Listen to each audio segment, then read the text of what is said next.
When you hear the term mobile game, what comes to mind? To me, there's only a few that are true leaders in the market, and above all of them is a simple base building game that absolutely destroyed the charts. So hello everyone, my name is Shmenty, and this is my tribute to Clash of Clans.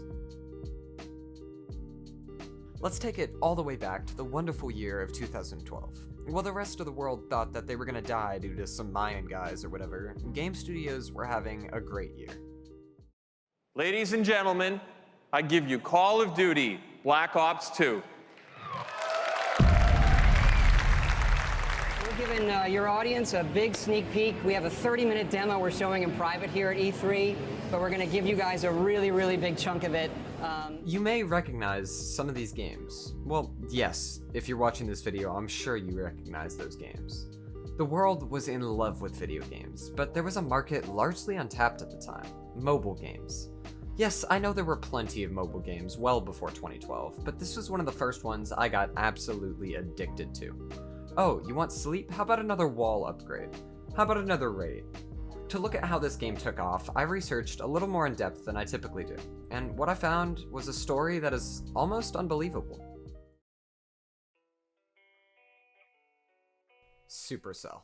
Their story is one that could have an entire video for itself. A game studio that is quite literally the impersonation of rags to riches. You see, Supercell was a relatively new studio when Clash of Clans released. They were founded in 2010 and began work on a vast array of projects. Among them was a small project, a Facebook game about a magic town builder. They switched strategies, however, and switched the focus from being a Facebook game to a mobile game.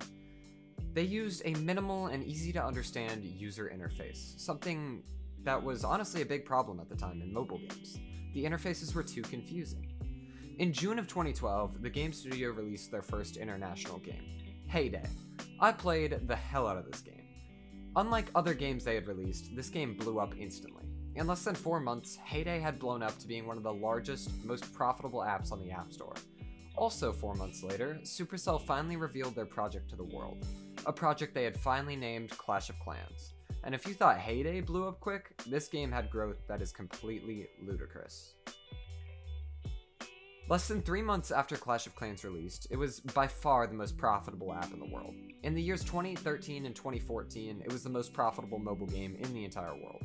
By September 2014, the app was earning $5.1 million per day. If you can't comprehend that number, it's okay, neither can I. But let's go ahead and break down what makes this game so special though, shall we?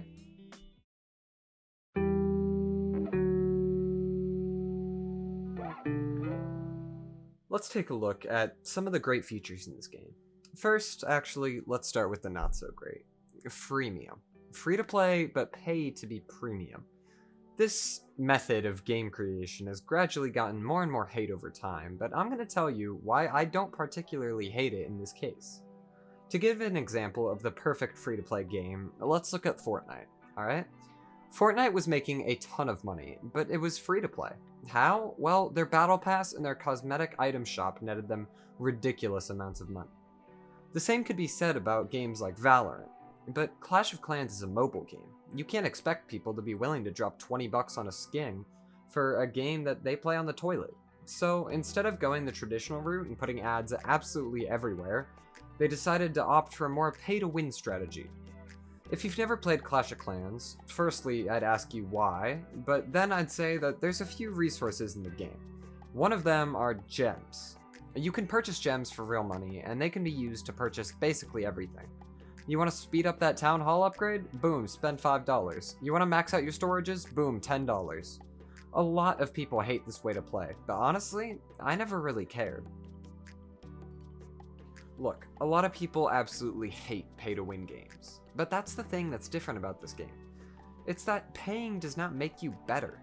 Sure, it'll speed up your progress, but you can get the exact same results for free. To look at another side of pay to win, let's take a look at another one of my favorite games of all time, World of Tanks. Yes, I know it's a very niche game, but it's fun for me.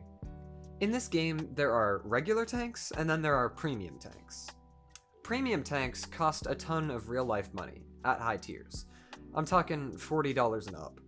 But they not only let you skip up to high tiers, they're also typically better than their free-to-play counterparts.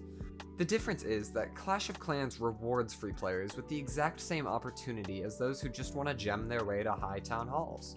And not only is it the same, but free-to-play is actually better.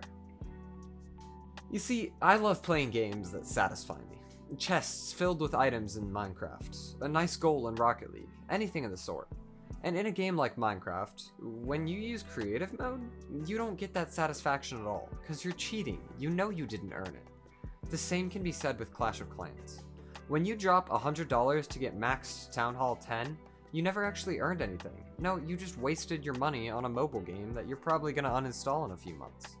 Anyways, now that rant's over, let's take a look at some of the other features this game has. Clash of Clans was one of the first city builders on mobile that I can even think of. As a kid, I would play the hell out of games like Roller Coaster Tycoon and games just like that. So being a chief of a barbaric village sounded fun to me. The same elements in survival games are found here. Resource collection, building, and most importantly, fighting.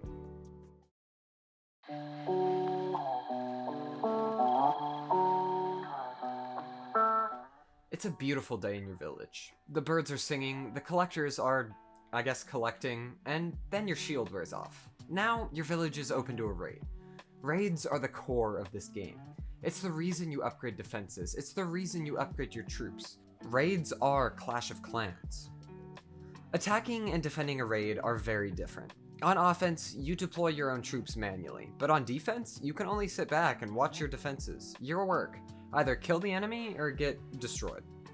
This is the beauty of Clash of Clans. This stupidly simplistic, cartoony game hits home to me harder than almost every other mobile game.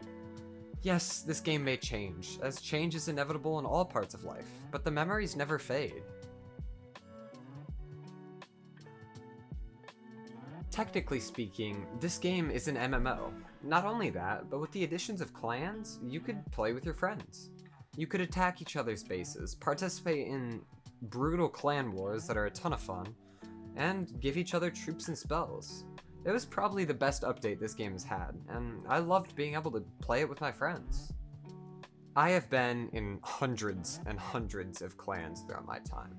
From sweaty ones that you'd get kicked out of if you missed one attack one day because you were at the hospital, or just ones that I mess around with my friends in. Clans really tied this game together. It added this element of togetherness that you typically didn't have in mobile games. You know, as you were sitting on the toilet, your friend 50 miles away could be doing the exact same thing as you. It brings you together.